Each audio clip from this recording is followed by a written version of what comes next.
সকল শিলিগুড়ি নগরবাসী ও সমাজের সকল সমাজ দরদি গুরুজন, সর্বপ্রথম আপনাদের সকলের শ্রীচরণে জানাই শতকোটি প্রণাম। বর্তমান সময়ে সমাজে সাধারণ মানুষের সেবা ও সমাজ কল্যাণ কার্যকলাপে নেই পিছিয়ে ভারতবর্ষের সমস্ত রাজনৈতিক দল ও সমাজের স্বেচ্ছাসেবী সংগঠন।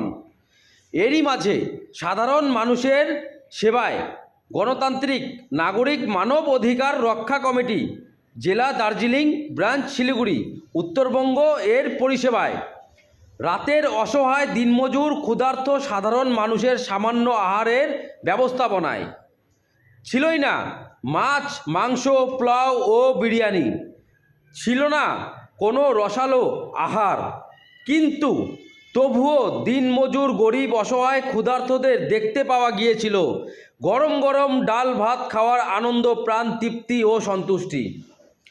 আজও রাতের আধারে পথে পথে কিছু প্রকার দিনমজুর গরিব অসহায় ক্ষুধার্ত মানুষেরা পেটের জ্বালায় রাতের অন্ধকারে পথে ঘুরে বেড়ায়।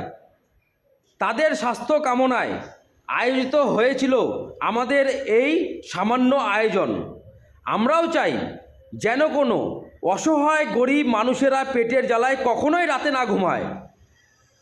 সকলে ভালো থাকুন, সুস্থ থাকুন এবং নিজ সামর্থ্য অনুযায়ী গরিব অসহায় মানুষের ক্ষুধার্তের ক্ষুধা নিবারণে সর্বদা নিজ ব্যক্তিত্ব প্রকাশ করুন।